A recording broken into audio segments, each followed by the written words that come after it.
Your decades ducking chairs. Yesterday at the White House, the president blamed guns and not criminals for the surge in crime. He also tried to claim the rise in violence is because of the weather and the pandemic. And then President Biden mocked the Second Amendment. The Second Amendment, from the day it was passed, limited the type of people who could own a gun and what type of weapon you could own. You couldn't buy a cannon. If you wanted to think you need to have weapons to take on the government, you need F-15s and maybe some nuclear weapons. So, Katie, he was talking about how silly the idea is of having the Second Amendment to protect against a hostile government or whatever. Now, this is after, I don't know, a few weeks since he claimed that a few hundred MAGA protesters were a threat to the democracy, the worst threat since the Civil War. Right. So what's it going to be?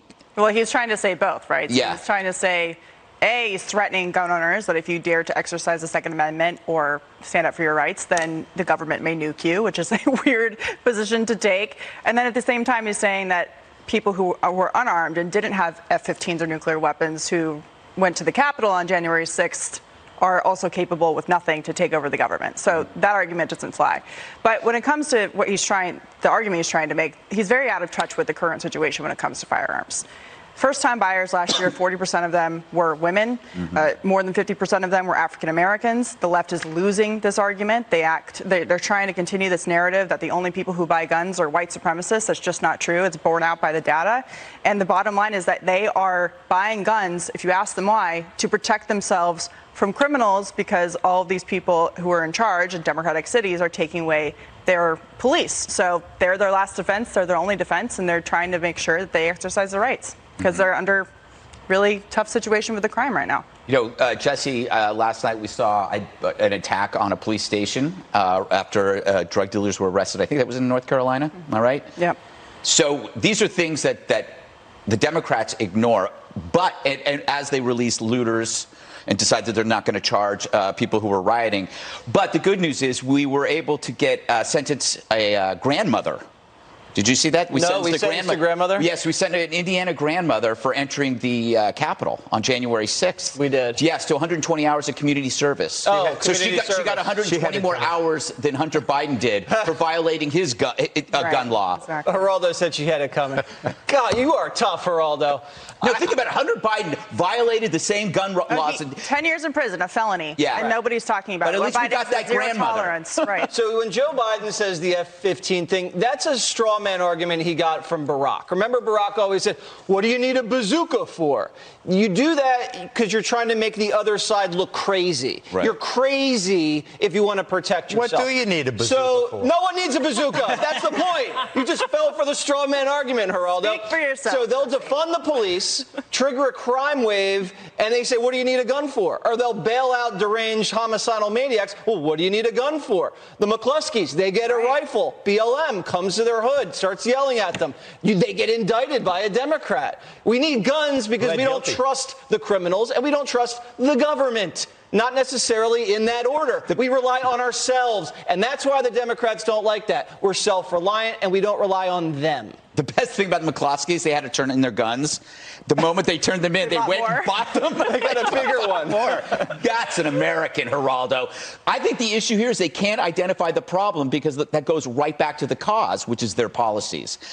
Right? Yeah, but the Second Amendment, as currently construed, and even people who love me get mad at me when I say it, is stupid. It's what Katie's position is one thing. Yeah. You know, African-American women buying pistols and so forth. But what do we need these heavy weapons for? And AR-15s. But what do we need AR-15s for? You can't hunt with it. Yes, you can. I have hunted with one. Yes, you Biden can. told, I don't know what you were hunting. Biden told little the joke, rats in the river. President Biden told the joke badly yesterday about the deer wearing Kevlar, and then he apparently forgot he had told the joke. He told the same joke about 2 minutes later. He forgot. But I mean, you don't need I think that these heavy weapons should have at least the same kind of requirements for qualifications as you do to drive a truck. At least have some instruction about what it is you're buying, what it is the potency. There are more people killed every year by hands and fists and hammers than there are by AR-15s. And also, this is not having any dent in what we're experiencing in this massive spike of handguns. I agree with that. You know, that's not the story. Yeah, Dana, there was something he said yesterday that I keep.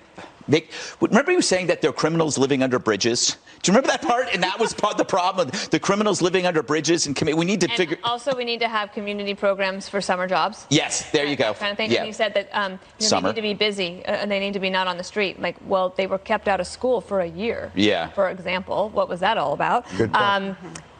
Yesterday, the president found a way to make everybody mad. Mm-hmm. So if you are in favor of gun control, you're mad because there was nothing new there. Right. If you are a community leader wanting to work on the problems in your community, you're mad because they're not coming to help you. Mm-hmm. They're dealing with something that is what the Republicans are mad about, which is that they're not talking about the root cause. Mm-hmm. So now everybody's mad. Yes. Well done, yes. everyone. Good job, Joe. Well, they often say a great leader gets everybody pissed off, right? Yeah, I'm not sure if this fits that. Neither do I. I was just being diplomatic because Geraldo called me rude, and that hurt my feelings. I'm delighted. All right, the Fastest 7 is up next.